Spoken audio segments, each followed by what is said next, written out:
السلام عليكم ورحمة الله وبركاته. اللهم صل وسلم وبارك على سيدنا محمد وعلى آله وأصحابه أجمعين. إن شاء الله يا رب تكونوا بخير وفي أحسن حال. أيوة، إحنا عملنا حمام كداب من أول ما جبته من عند الراجل وقطعهولي لحد ما عملته هوريهولكم. بصوا هنا بيكسر العظمة من تحت، بيكسر منها حتة بظهر السكينة عشان ما تتقطعش معاه، وبيخليها كده خلية بسيطة وسهلة ما فيهاش أي افتكاسة. دي اللي مش بيعرف يعملها يبقى يجرب الطريقة دي. احنا جبنا حلة وحطينا فيها ايه، السمنة عشان نعمل الخلطة بتاعتنا كده زي الفل. نعملها بالشكل ده، وبعد كده هنجيب بصلاية وهنقطعها عليها وهنخرطها كده بالسكينة سريع سريع. بعتذر لكم عن صوت الدوشة ان النور قاطع وانا بسجل، ففي دوشة في الشارع شوية بس. وهنقطع البصلاية كده على السريع، يعني مش تاخد مننا اي وقت ولا مجهود، يعني بسرعة بسرعة في السريع كده، وان شاء الله ايه هتكون امرها سهل.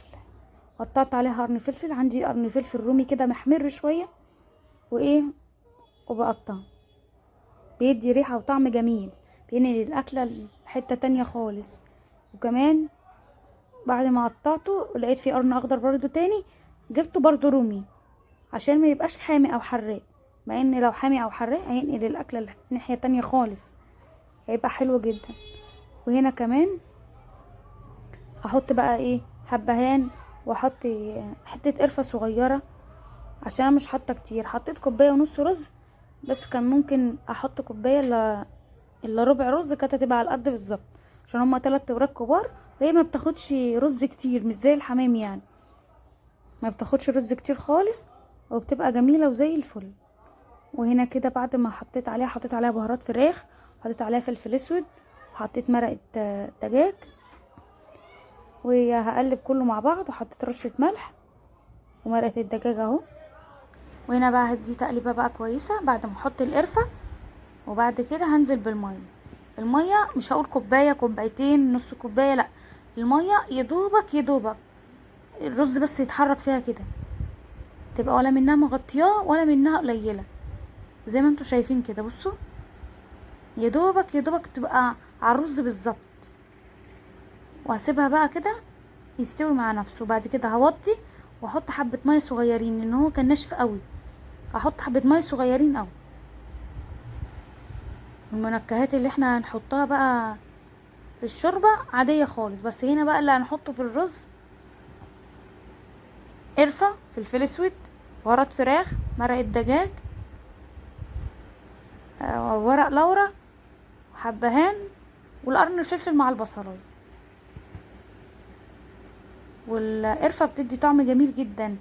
لو بودر حطي شعره بسيطه كده يعني، وملح بسيط عشان حدها قوي. تقدري تتبلي اللي وراك قبل ما تعمليها. انا لازم افضي الرز عشان اهويه، وكمان بيطلع 3/4 سوا كده يعني، وكان عايز له شويه ميه ويتوطى عليه كان هيبقى مستوي كويس، لكن انا مرضيتش احط كتير ولا اي حاجه، حبه صغيرين.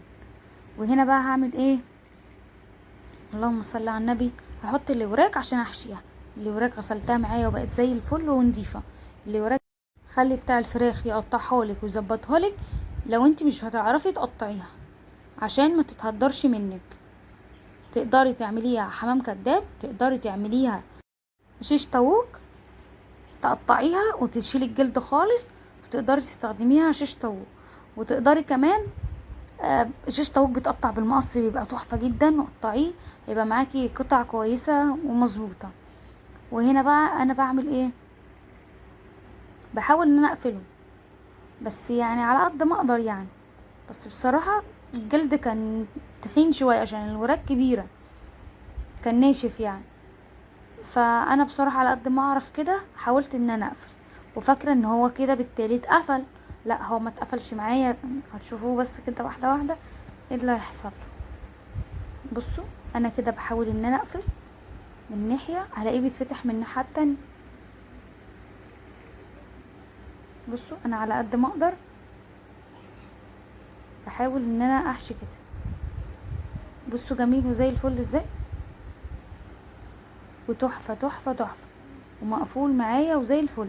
طبعا اللي نزل دوت يعني انا هستغنى عنه بصراحه، مش هخليه تاني، مش هستخدمه، مع ان الوراك مغسوله وزي الفل. بس بقى مطرح الفراخ وكده الفراخ نيه، انا مش هقدر استخدمه تاني يعني بصراحه. لكن اللي في قلب الفراخ هيستوي معاه. فانا عشان كده مش بحط كتير، انا بحط حبه بحبه بيكون زي الفل. بصوا انا ابتديت ان انا احشي كده والم كده واعمل على طول. بصوا احاول ان انا ايه، امسك قطعه الجلد كده جزء بجزء، واحاول ان انا اقفل. وهنا كمان احاول كده، لو في اي حاجه انا ما شفتهاش وانا بغسلها هعيد عليها، ان طبعا النور هنا اقوى من النور على الحوض يعني، ف بحاول على قد ما اقدر ان انا ايه اعملها بالشكل ده كده، بتكون جميله وطعمها زي الفل، وبتكون حلوه قوي بالذات الشوربه بتاعتها. بصراحه الولاد لما هما بيحبوا الشوربه، لما جم قلت لهم اعمل لكم عليها شوربه لسان عصفور او حاجه، قالوا لي لا يا ماما احنا هنشربها ساده بالرز اللي كان فيها. كانت في منتهى الجمال والله، كانت لذيذه جدا.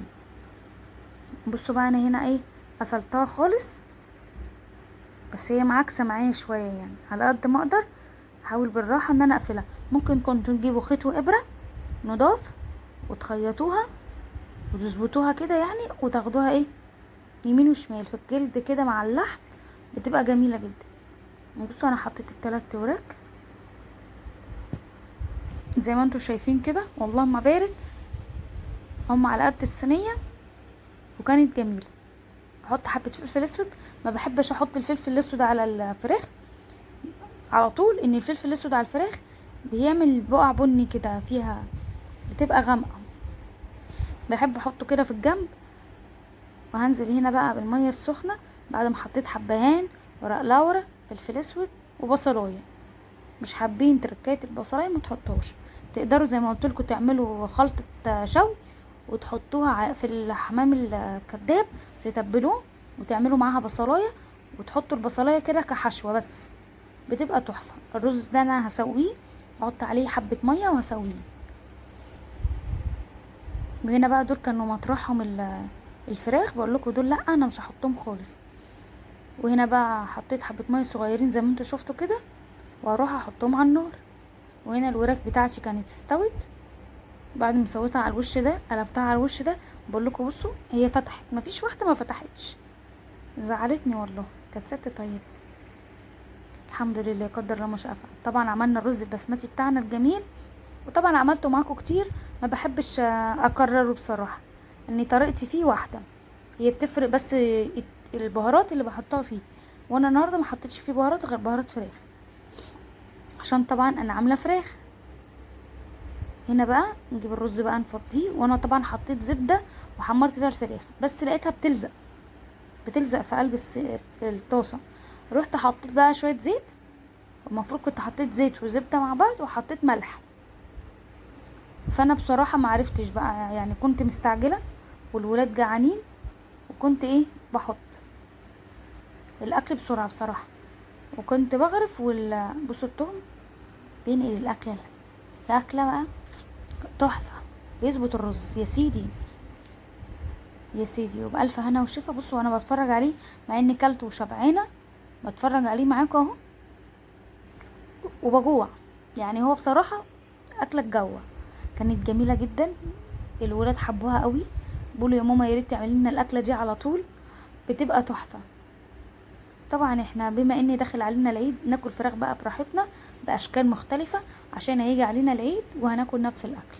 انا هنا بعد ما عملت الويكه كانت باقيه معايا، حطيتها جنب الاكل وطبق البتنجان المخلل، وما رضيتش اعمل صوص الدقوس ولا حاجه، قلت كفايه الاكل تبقى خفيفه كده، بما ان هي رز في رز تبقى خفيفه. وهنا اطلع بقى الوراك، واستوت معايا وبقت زي الفل بعد ما اتحمرت. انا بعد ما حمرتها يعني من جنب وجنب لا، حمرتها حاولت ان انا احمرها على الجناب شويه، لكن الجنب اللي فيه الرز ما حمرتهوش، ان طبعا لو انا حمرت فيه الرز هينشف. وانا حطيت الشوربه كان فيها الرز زي ما قلت لكم اللي كان وقع من الوراك، وحطيت البتنجان المخلل والويكه بتاعتنا. واشوفكم ان شاء الله على خير في فيديو جديد، ويا رب الفيديو يكون عجبكم.